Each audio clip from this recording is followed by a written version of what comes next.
ممتاز، عرس كروي، تيفو جميل ورائع، إصابة في مدرجة الوداد، إصابة في مدرجة الوداد، هدف جميل، فدائيو الوداد والوينرز، تيفو جميل، تيفو رائع، هدف جميل بالمدرجات. جماهير الوداد تبدع من خلال هذا التيفو، ويمكن أقول بأنه لجميع الإطارات العالمية هنا في المغرب ميد باي ماروكو، هكذا تصنع جماهير الوداد في انتظار جماهير الرجاء. إصابة رائعة، إصابة جميلة، إصابة ممتازة لجماهير الوداد هنا بمدرجات فريمجة. مركب محمد الخامس يكسو تيفو جميل، وانتظروا بعد قليل إصابة لا محالة ستسجل هنا بمدرجات رجاء بالمكانة. فدائي الوداد يرسمون تيفو رائع قبل انطلاق البداية، وبطبيعة الحال في الديربي رقم 117 تمريرة من مدرجات الرجاء في الزاوية وفي الجهة اليمنى ستكون تمريرة رائعة. إصابة في المكانة، إصابة في مدرجات المكانة. جماهير الرجاء تبدع وترد الهدف، هدف الوداد بهدف جميل.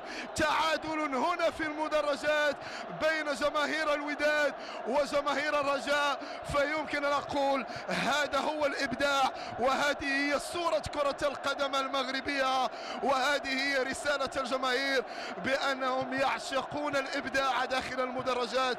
وهذا هو المغربي الأصيل، يبدع في أي شيء يحب ويبدع في أي شيء يصدق، فإن الحبيب إن أحب أبدع وأبلغ في التعبير. وهذه هي جماهير الوداد، شكرا لكم كذلك جماهير الرجاء من خلال هذا الإبداع.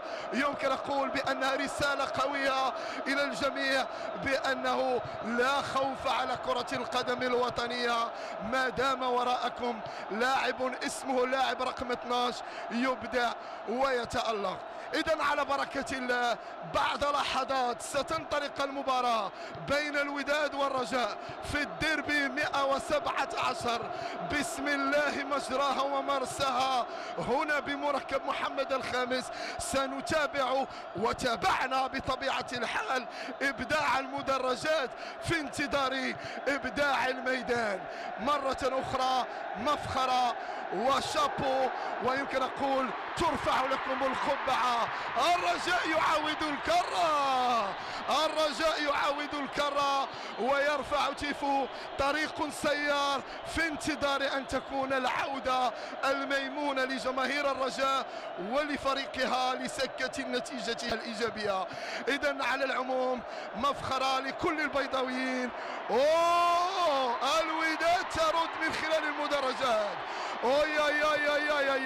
طريق هنا وطريق آخر هنا على طريقة الحلبة، الطريق السيار ما بين حلبة ألعاب القوى.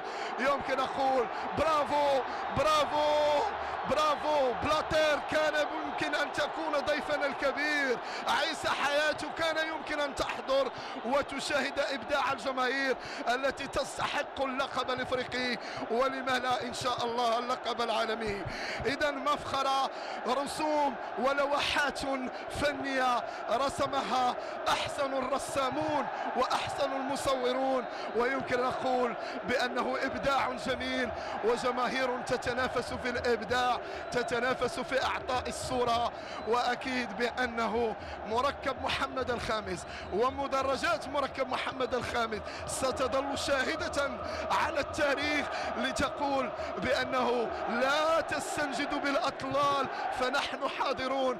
فيمكن أقول إن كان البعض يقول بأنه المستوى بين تواضع حول اللاعبين وبين طريق يمكن أقول نحو الحسن والأحسن، فأسم وأقول شتان ما بين جماهير الأمس وجماهير اليوم.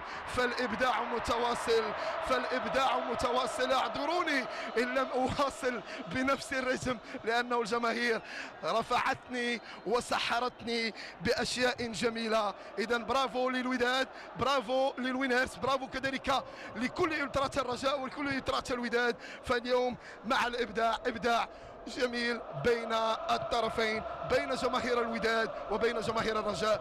فقلتها، إن كانت ساحة جامع فنا هي مفخرة المراكشيين والمغرب، فكذلك مركب محمد الخامس في يوم من الأيام سيصير تراثا حضاريا وتراثا جماهيريا هنا بمركب محمد الخامس.